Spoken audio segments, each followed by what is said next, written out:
The vehicle's turned. It's now barreled through, come through the checkpoint, knocked a wrought iron gate out of the way, jumped up on the curb, and it's rolling right down that walk path toward the 105.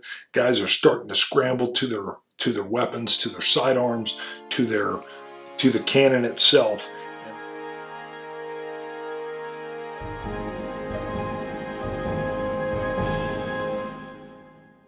Hey, it's the Chief Bonding with Board Games and RPGs. We are moving into the attack phase in my Evil Twilight 2000 Canaan Creek. So the defense of the base, let's just call it the base, has been set up. Inserting picture now. So you can see from here, what I've done is if we look along the north side of the compound, you will see 3 blue vehicles. Now, I know some of them are tanks and whatever. These are all Humvees, but they have 50s mounted. There is the main entrance in the middle where you will see the tan artillery tank-looking vehicle. That's standing in for our 105 howitzer gun. You'll notice the mines that are placed around. Those are claymore mines that have been set on the wall, positioned in a way to just blow out that area. Not the wall, but they're on top of the wall. They'll shoot out basically steel balls, buckshot style, if there's a group in that location. Now, real quick, you'll notice on the edges, the right and bottom part of the map, I had a cutting board that has 1-inch markers on it. It fit best to position it in this way, but I'll be using a grid. It's 7 zones or 7 inches down and 8 inches along the bottom or the top. So 7 on the sides, 8 on the bottom or the top. And so we'll be figuring out attacks from the Bartek's Nationals, nationalistic troops on this grid. So it's random. I don't even know where they're going to attack from. You'll also notice at the top of the map I've set up, there's the little running figure, the little tan. Those are the Nisno citizens that have joined. For each counter, it counts as 40 individuals. There's 7 of them.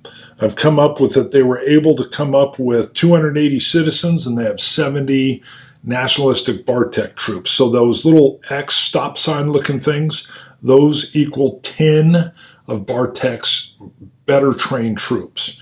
Those will attach with, so 10 troops with 40 nationals, making 50 folks that will be attacking a location. You also see there is like a little flame burst. There's 3 of those. Those are some suicide vehicles that will be used to also breach areas. A little crosshair symbol in the middle, that's the armory, that's the fuel guns, cafeteria, that is the headquarters section. And then the little home base looking thing, that is the farm compound where there are 20 citizens, or farmers that are in that area. Headquarters has 20, and each platoon has 20. I've just got the blue vehicles along the top. Remember, they've been mounded up so that they can roll up on them and they can shoot over the top with their 50s. They each have a 50. And then along the right-hand side, I was running out of colors, so you got the red, then a blue, and then another blue. Along the south, we have the 3 tan-colored vehicles. And then along the west, you have the maroon or red-colored ones. Now, you're also going to see individual troops. So up north, that troop that's standing there with his rifle up, that's basically Canaan Krieg and his marauders that are with him, his 10 marauders. To the east, you have Pacheco. He's got the kids with him. Yes, they're fighting. They're earning their keep. Down to the south, we have Sanchez covering off that area. And then we have the last unknown operator that I've never given a name to, and I came up with the name LeFew. So that is LeFew that looks like he's running away from the action. Trust me, he's not. Now, we won't get into close combat where we'll use the rules unless there's somehow a breach of the wall. It's not that easy to just get over the wall or through the wall, but it can be done. All right, Bartek's idea was that the north, east, south, and west. Well, hold on. Let's ask the fate chart. My original idea was that there was going to be a unit testing each of the four corners of the base. But let's see if that's true. Because I think it might be. We'll just go 50-50. Chaos factor is 5. And we'll see. What do we got here? 16. So, yes. So that is the case. There are going to be troops, and sorry, somebody's mowing outside. If you can hear that, I apologize. I have to do it later. So we're going to randomize 4 units as they come on, and they will be probing our base defenses, looking for a weak spot. Let's just move right into it. So I need to know, I've got an 8-sided die that we'll be using to do location.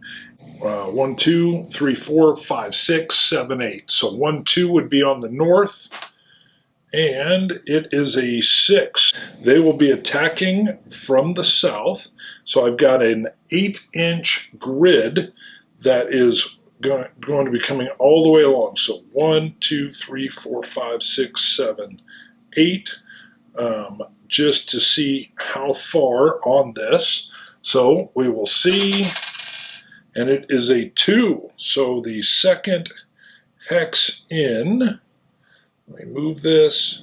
All right, it looks like there is some type of auto body shop, and there's a lot of buildings, and the first troops from the south are going to be trying to infiltrate in through that area. All right, let me roll a 6-sided die because we're just going to do 2, 4, 6. So 1, 2, 3, 4, 5, 6, and we got a 5. So the next approach is going to be over on the west side. All right, so we're only looking for a 7. If I roll an 8, I'll re-roll that. I have a 7. Interesting. All right, so 50-50. We're just going to go odd. They'll be coming out of the north, and even, they'll be coming out of the east. It is a 5, so this one will be coming out of the north. We have a 3. All right, you can see this unit is coming out of, it looks like some kind of maybe industrial or retail type businesses on the north. They're going to push through in what they probably think is a fairly open spot, but little do they know, they're actually moving right towards a mine section. So, interesting. And the last one on the far east side, it is a 1. Ooh, so there's a big push right towards what we know is going to be that far extreme northeast corner where there is a vehicle prepared to pull up and defend. So our first pushing areas are set. Now, I personally think they would coordinate the attack. It's extremely hard at night to coordinate an attack. So there is, matter of fact, I don't even think I need to roll for this. The initiating first attack will be an explosion, which is going to be the very first suicide vehicle that is going to breach. I think it would go for that main front gate. That's going to try to get all the way in there and detonate, if it can, right on that 105 howitzer, which has been seen since the early protests and the massacre was in this area. And that will be that explosion, that ball, that gasoline explosion and detonation when this vehicle goes off will be the signal for all the units to begin their attack. It's a great way to coordinate. That's the way it would be done simply. So the real question is, how does the vehicle get into the location? And I think it would roll right out of those streets that are to the north. So we've got both the explosion circle, which I'm showing as the suicide vehicle, and the 105 howitzer pointed out. The vehicle will proceed to the west where it can exit, and then it will quickly be able to kind of make a move to go towards that front gate.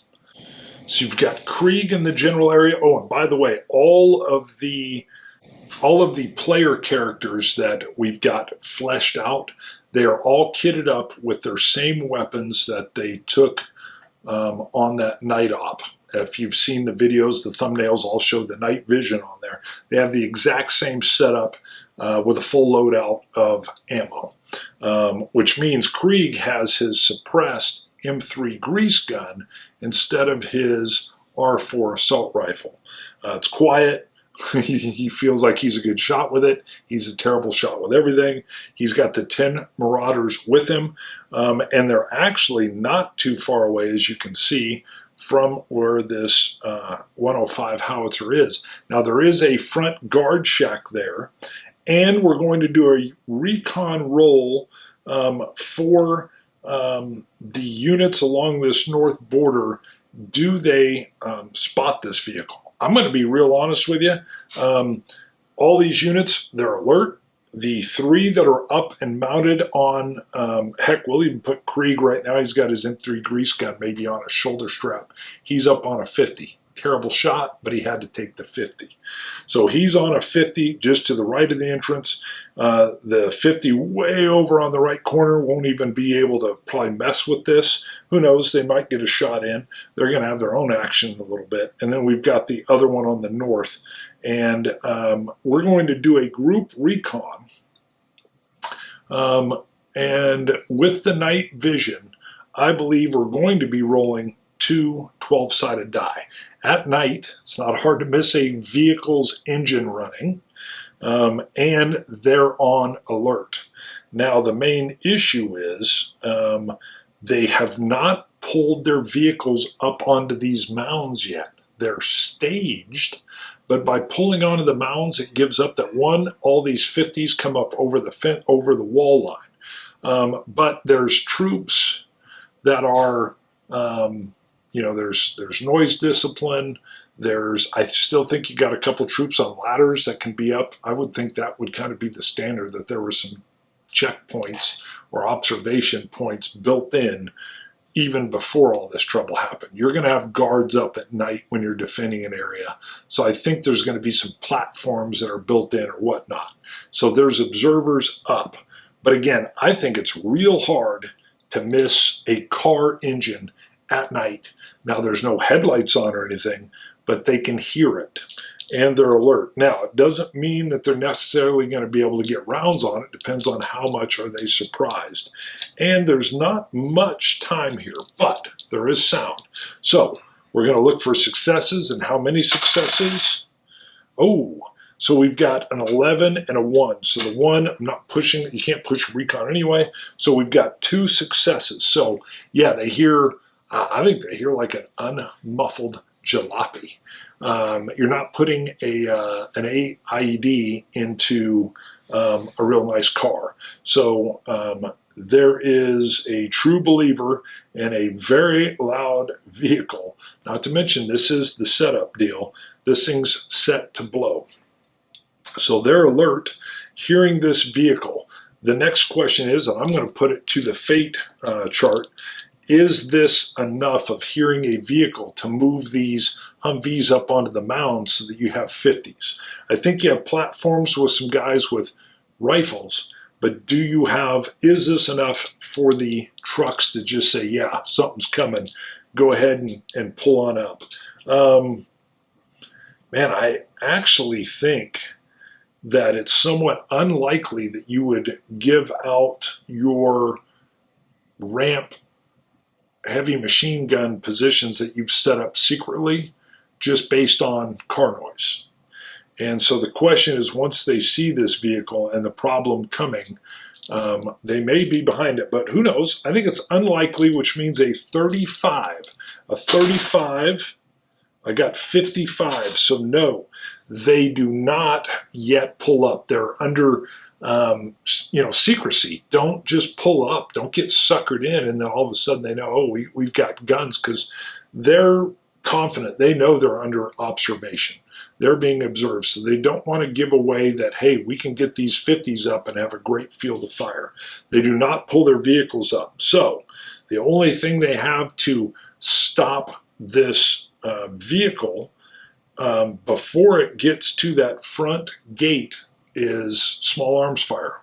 223 rounds coming out. Maybe someone on the platform with a 7.62 with the light machine gun. Again, I'm not going to dial into that now. We're going to go more on. Well, here's the question: what? You could get the driver. They would have to pick up the threat. The vehicle has turned. We're back to the photo. It's gone west on that road to the north, a little side tributary road. Turn south. It's now entering onto that highway area right in front of, or main road area right in front of the base. And it starts to accelerate and head back to the east. At this point in time, would they be firing it up? I don't think so. Even now, I don't think you're just spraying it down. Oh, well, I don't know. Maybe you are. I literally don't know. 50-50. Nah, you know what? It's probably somewhat likely they would. This is none of their people. You're going to just do a little drive-by the front of our base and not get shot at? These are guys on, these aren't the 50s. These are, I'm talking myself into a likely now, because these are guys on a platform, free fire zone. Yeah, 75. I think it's likely they would shoot at them with their small arms. 96. Not only, and I can barely see it, 96 I believe is an extreme no. Wow. Extreme no. Wow, that's interesting. All right, that tells me they're under orders not to, no wonder the Humvees didn't pull up. They're under orders not to expose that, and they're under orders not to expose that everybody's on alert. Interesting. I picture that not just the normal platforms are the 20 troops ready, because you got 3 guys on 50s, one of them being Krieg, but now you've got the 249s and the 240 light machine guns, and you got guys with rifles, and they're on, it could be a ladder and they're up against the wall. It could be there's platforms that they've always used as observation posts, but there's 4 or 5 guys stacked in, they're ready to go, and they're under orders not to expose themselves. Don't be jumpy. That may cost them here. Interesting. Nobody's firing on this vehicle. It's headed now back east on this road until it gets to that little tiny junction where you can drive straight at the front gate. It makes the turn and floors it. And now it's clearly a breaching vehicle. They don't know it's an IED yet, but this is a breaching vehicle that's going to come right through their area and attempt to get itself all the way to the 105. So the first question is, I would imagine at a checkpoint there's a few things out, whether it's sandbags or tires. This vehicle's now moving hazardously. I believe now that definitely would be fired at, maybe even by the 105. So I think now we're at, I think it's the other way, that it's now very likely that they would open up on this thing now. Now it's made its intent known. So we have an 85. We had a strong no before. Now it's fully committed. They weren't going to just shoot at it when it's driving by. This is now an incoming missile. And 94. That's not an extreme no, but it's still a no. Wow. Caught by surprise. Nobody's firing at this. The 105 hasn't fired on this. They weren't ready. You would think they had that cannon all the way down, just ready to go, but they've been caught with their pants down. Wow. So I would say the vehicle, this is telling me that vehicle's actually able to get through whatever obstacles they have in that front area. They've planned this out. They knew what they were. The driver was there. As you can see with my, I'll give you another close-up photo. So we've got that little center area where the 105 is set up on what looks like a walkway. This vehicle may be able to breach very close. Again, I would imagine there's some fortifications around the 105, but I have no idea. 50-50, can it get all the way up to really like kill range on this 105? Interesting. 50-50, I got a 20. That's a yes. This, what kind of vehicle would this be? I think this is like an old, I gotta admit, I don't know. Let's go with a Saab. I don't know. There's a Saab in Poland, and it's packed with gasoline and explosives, it's just set to explode on impact. There's an impact trigger when it hits something heavy. It'll go off. It doesn't even need the driver to survive and trigger something. When it hits, it's going to go. Again, nobody was ready. The no fire was on so much that they thought, okay, this is maybe just drawing fire. The vehicle's turned. It's now barreled through, come through the checkpoint, knocked a wrought iron gate out of the way, jumped up on the curb, and it's rolling right down that walk path toward the 105. Guys are starting to scramble to their weapons, to their sidearms, to the cannon itself, and that vehicle rolls right up on that 105 and detonates. There's a mixture of how it detonates, but how successful is the detonation? So let's see. Boom. An 8. All right, just a little bit over medium. So 105 is taken out. It no longer is functional. There were at least 5 U.S. troops that were there to man that 105, and they're either wounded or killed. They're out of the action. Since there's only 20 troops per section, that takes the U.S. troops on that northern border down to just 15, but Krieg is there with his 10 Marauders as well, and we'll see how that affects any further attacks on the north side of this border. That was an extremely effective triggering device for the attack to begin. On that note, I think we're going to pause it right there. We'll come back and we'll find out how these other teams are going to move in and how they're going to breach and what effect that has. And don't forget, they have 2 more of these vehicles that they can use for further destructive purposes. Yikes. Not to mention another, 150 troops to exploit any section. I think this is a good place to pause. The attack has been commenced.